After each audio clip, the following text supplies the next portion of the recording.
finish things up here with Nebraska coach Amy Williams. Coach, if you'd like to make an opening statement and then take questions. When we first got our conference schedule, we looked at these first 4 games. We knew that it was going to be really important for us to take care of business at home, 3 of these first 4 games in the conference schedule. So we're glad to have protected home court here today. I thought it was a really good team win. Lots of different contributions from different players. Were able to overcome a little foul trouble early, and just a good team win. How do you think your hustle quotient over the last 2 games has been? I think it's been pretty good. Just some significant second effort plays that really stand out in my mind. I know the one that kind of made all of the news after that Minnesota game was Nicaea chasing that down and kind of blocking that shot. But I thought there was an incredible hustle play where she got a great deflection and Sammy kind of poked loose and maybe could have let the ball go into the backcourt or go out of bounds or go to Van Leeuwen, but instead she hustled that down and got to the basket and made a layup. Just some multiple effort plays that that are going to be important for our team to be successful. They said something about the Michigan State game kind of triggered them to, and something you've said in practice since then triggered them to kind of turn up their energy. Yeah, well, I'm glad. If we can learn from that loss and those mistakes in that particular game. I think it didn't feel good sitting in the locker room at Michigan State to lose that game in overtime, and so I'm glad that that's something that's spurring them to say, let's not do that again. Let's not have that feeling again. And just really, I'm glad they've kind of kicked it in.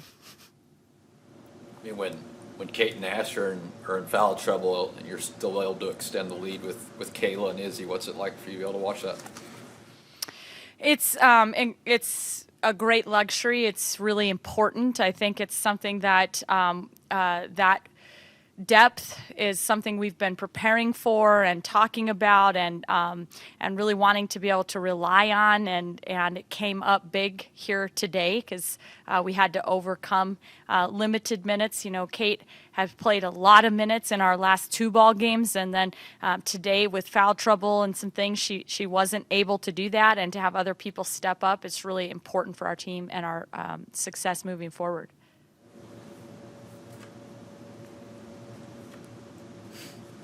Bourne's athletic, right? Do you think there's her ability to run the floor?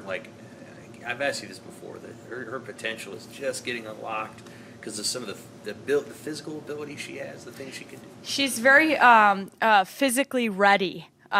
She can move and she's strong and she does a lot of things physically right. And now she's gaining some comfort of just playing kind of in our system and how we want her to try to play.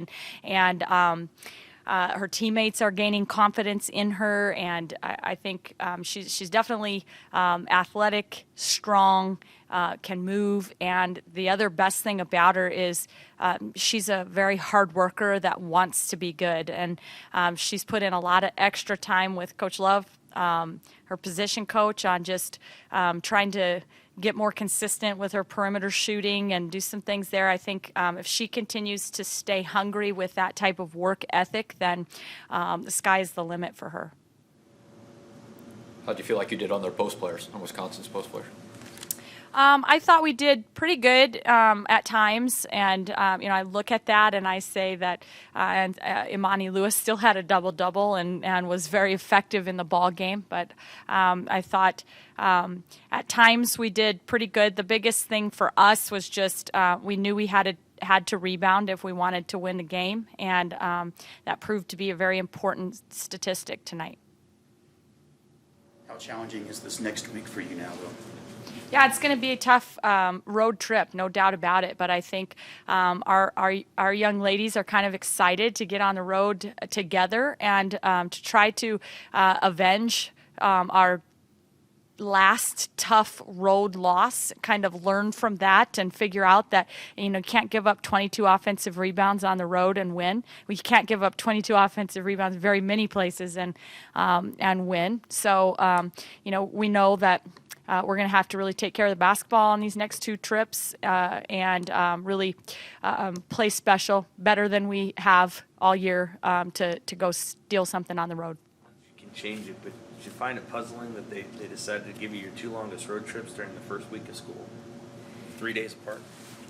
Yeah, I mean, we really hadn't kind of looked at it like that, other than the fact that we knew that we wouldn't be able to stay out there. We had to get back and be able to get our kids back in school, whereas otherwise we maybe could have just extended, if that had been while we were still out of school, potentially kind of just limited the travel back and forth on our team. But it's something where it's like everybody in the league could take a peek at their schedule and find a section or segment where they could, kind of crinkle their nose to this or that, and it all balances out in the end. And you have to play those games sometime, and so right now we're just gonna go with it. You've seen, some Big Ten teams now, either in person or on film. What do you think the league is going to be like this year now we're into it a little bit? Crazy. It's crazy. Just incredibly competitive, and every single night out, I just think every team has, just proven in their non-conference schedules, and now here in the early parts of this conference to be this early and only have one team that's still unbeaten in the league is just crazy. And I think it's just going to continue to be that way. It's going to be very, very competitive throughout, top to bottom. Anything else? Thanks, guys. Thank you. Thank you.